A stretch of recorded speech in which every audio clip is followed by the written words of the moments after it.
Tenga listo el tinto que ya llegan los huevos, revueltos y con la receta de minería, medio ambiente, grupos armados y dragas que detonó el paro minero en el Bajo Cauca antioqueño. Desde la redacción de La Silla Vacía, soy Tatiana Duque. Hoy es lunes 13 de marzo. 12 municipios de 2 departamentos siguen en zozobra por los efectos del paro minero en el norte de Antioquia y el sur de Córdoba. El detonante fueron unas dragas destruidas por las autoridades, pero detrás hay mucho más.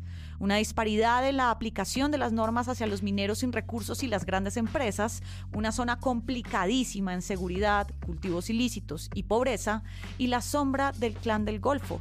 Estos son algunos de los ingredientes de este cóctel de protestas. No solamente le está midiendo el talante al gobierno de Gustavo Petro, que lleva varias semanas en diversas zonas del país apagando incendios, sino también prende una alerta sobre los planes del clan de cara a la política de la paz total. Revisemos las lecciones que deja esta movilización con Julio Caicedo, periodista de La Silla en Antioquia. ¿Qué más, Julio? Hola Tatiana, ¿qué más? Feliz de estar aquí en Los Huevos. Ubícanos, por favor, en dónde es que está pasando todo esto. Puntualmente, ¿qué es lo clave que debemos entender del Bajo Cauca y Caucasia en razón a los mineros? Es una región que históricamente ha sido minera, sobre todo desde principios de este siglo con la subida de los precios del oro. Por ejemplo, según el RUCOM, que es el Registro Único de Comercializadores de Minerales, solo en el Bajo Cauca hay alrededor de 47.000 mineros de subsistencia o pequeños mineros. Para que te hagas una idea, eso es casi un 40% del total de los mineros de ese tipo en el país. ¡Wow! Ahora, ¿qué fue lo que pasó?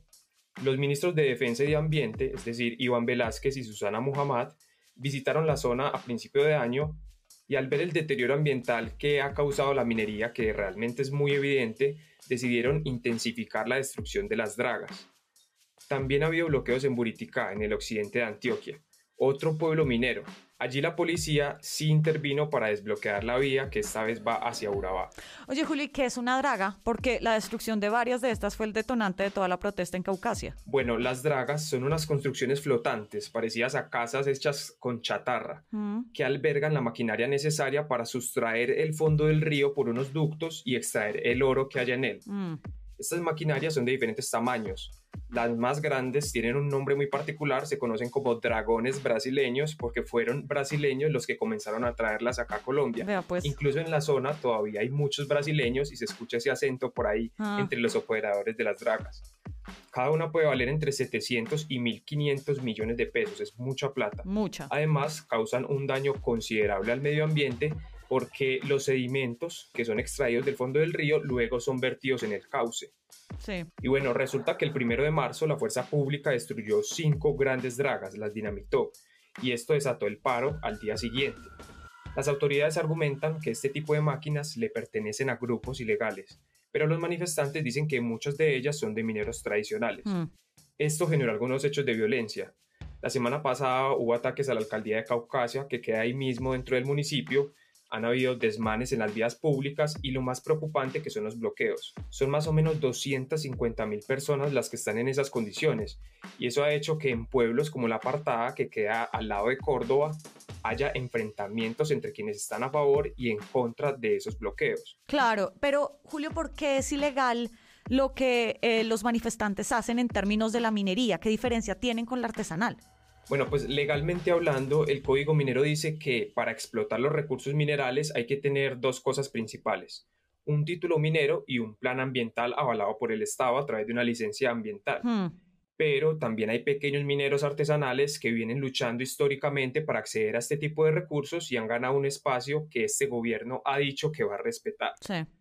Lo que se está viendo ahora es que también hay otros mineros más medianos y grandes mineros que se reivindican como mineros tradicionales porque realmente toda la vida han vivido de la minería, pero ahora utilizan maquinaria pesada y es ahí donde comienzan los roces con el Estado.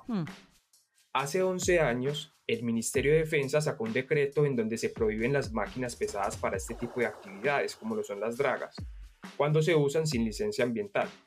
Pero lo que dicen quienes las utilizan y que hoy están en paro es que las grandes empresas que se quedan con los títulos mineros también deterioran el medio ambiente, pero no tienen las mismas consecuencias que tienen ellos.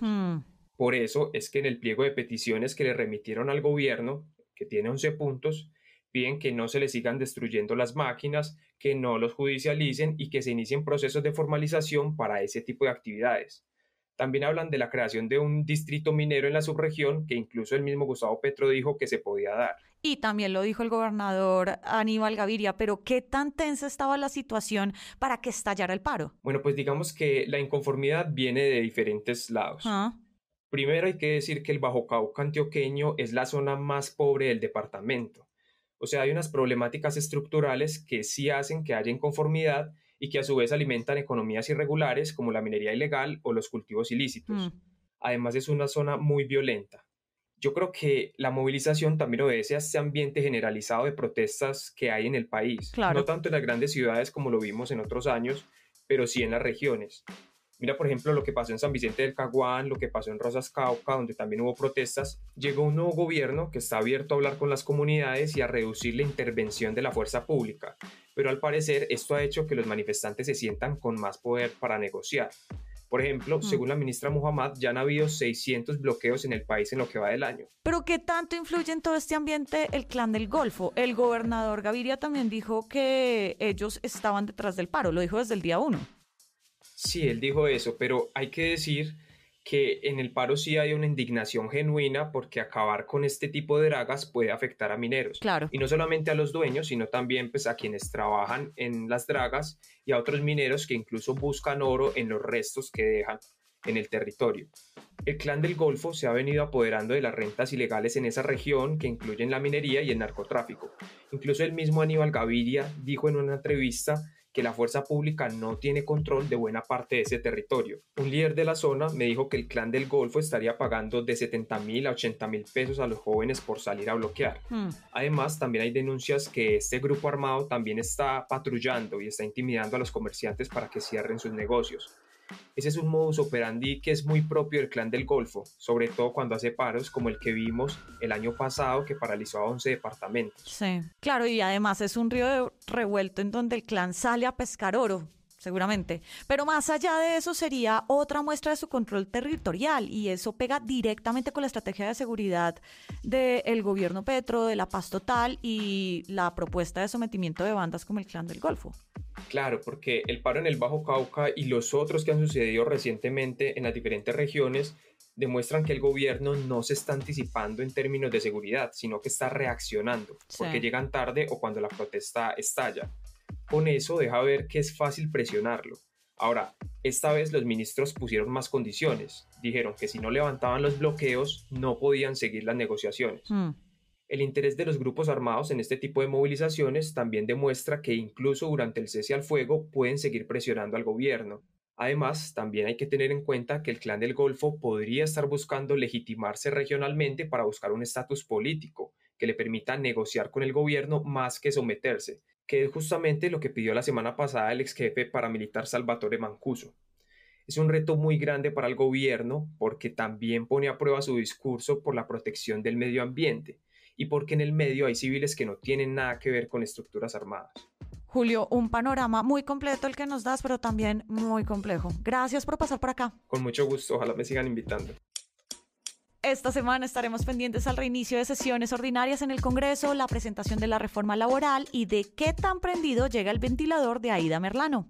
Estas y todas las movidas de poder estarán al aire en lasillavacía.com, en nuestras redes y en el en vivo. Y por acá cada mañana encontrará su desayuno político favorito. Soy Tatiana Duque. Nos escuchamos mañana.